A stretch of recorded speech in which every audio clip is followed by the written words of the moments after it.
Friends, good morning. Welcome to my YouTube channel. ಇವಾಗ ನಾನು ರೊಟ್ಟಿ ಮಾಡ್ತಾ ಇದ್ದೆ. ನನ್ನ ಮಗಳು ಹೋದ್ಲು ಸ್ಕೂಲಿಗೆ.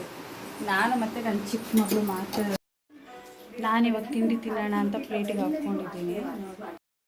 ತಿಂಡಿಗೆ ರೆಡಿ ಮಾಡ್ಕೊಂಡಿದ್ದೀನಿ. ರೊಟ್ಟಿ ಮತ್ತು ನೆನ್ನೆದು ಸ್ವಲ್ಪ ಮಟನ್ ಸಾಂಬಾರಿತ್ತು, ಅದು ಹಾಕ್ಕೊಂಡಿದ್ದೀನಿ. ಇವಾಗ ತಿನ್ಬೇಕು ತಿಂಡಿನ. ಟಿಫನ್ ಎಲ್ಲ ಆಯಿತು. ಇನ್ನೂ ತುಂಬ ಕೆಲಸಗಳಿದ್ದಾವೆ, ಎಲ್ಲ ಕೆಲಸ ಮಾಡಬೇಕು. ನೋಡಿ, ನನ್ನ ಮಗಳು ಆಟ ಆಡ್ತಾ ಅಲ್ಲಿ ಪೇಪರೆಲ್ಲ ಹರಿದು ಕಲರ್ಸನ್ನೆಲ್ಲ ಚಾಪೆ ಮೇಲೆಲ್ಲ ಉಜ್ಜಿ ಎಲ್ಲ ಇದು ಮಾಡ್ಕೊಂಡು ಆಟ ಆಡ್ತಾ ಕೂತಿದ್ದಾಳೆ. ಬಾಬು, ಟೈಮ್ ನೋಡಿ 9 ಗಂಟೆ ಆಯಿತು. ಮನೆಯೆಲ್ಲ ಕ್ಲೀನ್ ಮಾಡ್ಕೊಳ್ಬೇಕು. ಈಗ ಇಲ್ಲಿ ಎಲ್ಲ ಹರಡಿದೆ, ಅಲ್ಲಿ ಬೇಕು ಅಲ್ಲಿ ಬಿಸಾಡಿ. ಇಲ್ಲಿ ಅಡುಗೆ ಮನೆಯೆಲ್ಲ ಹೇಗಾಗಿದೆ ಅಂತ. ಒಂದಷ್ಟು ಪಾತ್ರೆ ಎಲ್ಲ ಬಿದ್ದಿದೆ, ಎಲ್ಲ ತೊಳಿಬೇಕು. ರೂಮೆಲ್ಲ ಕ್ಲೀನ್ ಮಾಡಬೇಕು.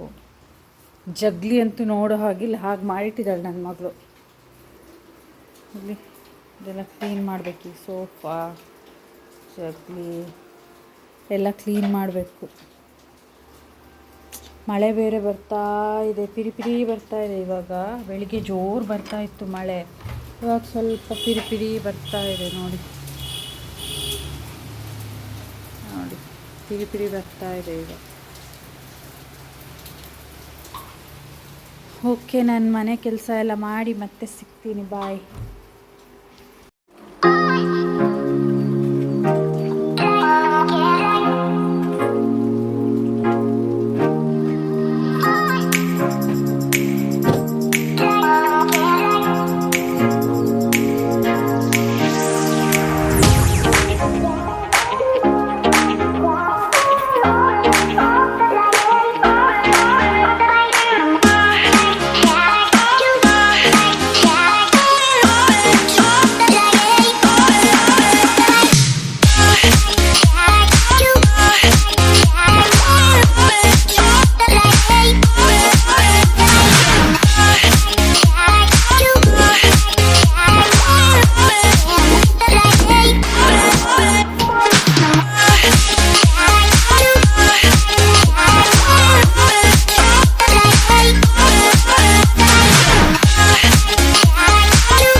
ಇವಾಗ ನೋಡಿ, ಮನೆಯೆಲ್ಲ ಫುಲ್ ನೀಟಾಯಿತು.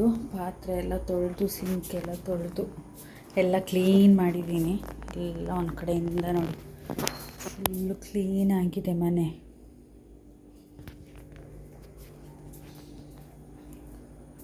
ನನ್ನ ಮಗಳು ಮಲಗಿದ್ದಾಳೆ. ಮಗಳು ಮಲಗಿದ್ಲು. ಟೈಮ್ ಈಗ 12:30 ಆಯಿತು. ಸಾಂಬಾರೆಲ್ಲ ಇದೆ, ಅನ್ನ ಒಂದು ಮಾಡಿಕೊಂಡ್ರೆ ಆಯಿತು. ಇನ್ನೇನು ನಮ್ಮ ಮನೆಯವರು ಊಟಕ್ಕೆ ಬರ್ತಾರೆ, ಅಷ್ಟರೊಳಗೆ ಅನ್ನ ಒಂದು ಮಾಡಿಬಿಟ್ರೆ ಅಲ್ಲಿಗೆ ಮಧ್ಯಾಹ್ನದ ಕೆಲಸ ಮುಗೀತು. ಮತ್ತಿನ್ನು ಊಟ ಎಲ್ಲ ಆಗಿ ಮತ್ತೆ ಸ್ಟಾರ್ಟ್ ಆಗುತ್ತೆ ಕೆಲಸ. ನಾನಿವತ್ತು ಮಕ್ಕಳದ್ದು ಸ್ಕಿನ್ ಮತ್ತು ಬಾಡಿ ವೈಟ್ನಿಂಗ್ ಆಗುವಂಥ ಒಂದು ಮಸಾಜ್ ಆಯಿಲ್ ತೋರಿಸೋಣ ಅಂದ್ಕೊಂಡಿದ್ದೀನಿ. ಸೊ ಬನ್ನಿ, ಅದಕ್ಕೆ ಏನೇನು ಹಾಕ್ತೀನಿ ಅಂತ ತೋರಿಸ್ತಾ ಇದ್ದೀನಿ, ನೋಡೋಣ. ಇದು ಎದೆ ಹಾಲು 1 ಸ್ಪೂನಷ್ಟು ತೊಗೊಂಡಿದ್ದೀನಿ. ನನ್ನ ಮಗಳಿಗೆ ನಾನು ಇನ್ನೂ ಫೀಡ್ ಮಾಡ್ತಾ ಇದ್ದೀನಿ. ಇದು ಎದೆ ಹಾಲು. ಸೊ ಇದಕ್ಕೆ ಒಂದು ಸ್ವಲ್ಪ ಕೊಬ್ಬರಿ ಎಣ್ಣೆ, ನಿಮ್ಮ ಮಸಾಜಿಗೆ ಎಷ್ಟು ಬೇಕೋ ಅಷ್ಟು ನೋಡಿ ಹಾಕ್ಕೊಳ್ಳಿ. ಮತ್ತು ಸ್ವಲ್ಪ ಬಾದಾಮ್ ಆಯಿಲ್ ಹಾಕ್ತಾಯಿದ್ದೀನಿ. ನೋಡಿ, ಬಾದಾಮ್ ಆಯಿಲ್ ಇದು 1 ಸ್ಪೂನಷ್ಟು ಎದೆ ಹಾಲು ಸಾಕು. ಮತ್ತು ಇದು ಕೊಬ್ಬರಿ ಎಣ್ಣೆ ಮತ್ತು ಬಾದಾಮ್ ಆಯಿಲು, ಇದು ಮೂರನ್ನು ಚೆನ್ನಾಗಿ ಮಿಕ್ಸ್ ಮಾಡಬೇಕು. ಅದೊಂದು ಕ್ರೀಮ್ ಥರ ಆಗಬೇಕು, ಅಲ್ಲಿ ತನಕ ಚೆನ್ನಾಗಿ ಮಿಕ್ಸ್ ಮಾಡಬೇಕು. ನೋಡಿ, ಈಗ ಅದು ಸ್ವಲ್ಪ ಕ್ರೀಮ್ ಥರ ಆಗಿದೆ ನೋಡಿ. ಇದನ್ನು ಈಗ ಮಕ್ಕಳು ಮೈಗೆ ಚೆನ್ನಾಗಿ ಮಸಾಜ್ ಮಾಡಬೇಕು. ನೋಡಿ ನಾನೀಗ ಮಸಾಜ್ ಮಾಡ್ತಾಯಿದ್ದೀನಿ. ನಾನು ಇದನ್ನು ನನ್ನ ಮಗಳು 1.5 ತಿಂಗಳು ಇರುವಾಗ ಸ್ಟಾರ್ಟ್ ಮಾಡಿದ್ದು. ಸ್ವಲ್ಪ ನನ್ನ ಮಗಳು ಹುಟ್ಟುವಾಗ ಸ್ವಲ್ಪ ಕಲರ್ ಆಗಿದ್ಲು, ಮತ್ತೆ ಸ್ವಲ್ಪ ಕಲರ್ ಬ್ಲ್ಯಾಕ್ ಆಗ್ತಾ ಬಂದಳು. ಆಗ ನಮ್ಮ ಅತ್ತೆ ಹೇಳ್ಕೊಟ್ಟಿರೋದು ಇದು ಮಸೆಣ್ಣೆ ಅಂತ ಹೇಳ್ತಾರೆ ಇದನ್ನು. ಇದು ನಮ್ಮ ಅತ್ತೆ ಹೇಳ್ಕೊಟ್ರು, ಈ ಥರ ಮಾಡಿ ಮಸಾಜ್ ಮಾಡು ಅಂತೇಳಿ. ಅಲ್ಲಿಂದ ನಾನು ಸ್ಟಾರ್ಟ್ ಮಾಡಿರೋದು. ಆವಾಗ ಡೈಲಿ ಮಸಾಜ್ ಮಾಡ್ತಾಯಿದ್ದೆ. ಬಟ್ ಇವಾಗ ಏನಂದರೆ ಒಂದು ವೀಕ್ಲಿ ಒಂದ್ಸರಿ ಮಸಾಜ್ ಮಾಡ್ತೀನಿ, ಈ ರೀತಿ ಮಸೆಣ್ಣೆ ಮಾಡಿಕೊಂಡು. ನೋಡಿ ದಿನ ನೀಟಾಗಿ ಮಸಾಜ್ ಮಾಡಿಸ್ಕೊಳ್ತಾ ಇದ್ಲು. ಅಳ್ತಾ ಇದ್ದಾಳೆ. ಮಸಾಜ್ ಮಾಡಿದರೆ ಆಯಿತು. ಮಕ್ಕಳು ಸ್ಕಿನ್ನು ಸಹ ವೈಟ್ ಆಗುತ್ತೆ. ಆಮೇಲೆ ಮಕ್ಕಳಿಗೆ ಏನು ಹೇಳ್ತಾರೆ, ಸ್ಕಿನ್ನು ಸ್ವಲ್ಪ ಸಾಫ್ಟು ಸಹ ಆಗ್ತಾ ಹೋಗುತ್ತೆ. ಹಚ್ಚಿ ಒಂದು ಅರ್ಧ ಗಂಟೆ ಬಿಟ್ಟು ಸ್ನಾನ ಮಾಡಿಸ್ಬೇಕು. ಮತ್ತು ನನಗೆ ವ್ಲಾಗ್ ಕಂಟಿನ್ಯೂ ಮಾಡಲಿಕ್ಕಾಗಲಿಲ್ಲ. ಪ್ಲೀಸ್ ಯಾರು ನನ್ನ ಚಾನಲ್ನ ನೋಡ್ತಾ ಇದ್ದೀರಾ, ನನ್ನ ಚಾನಲ್ನ ಸಬ್ಸ್ಕ್ರೈಬ್ ಮಾಡ್ಕೊಳ್ಳಿ ಪ್ಲೀಸ್.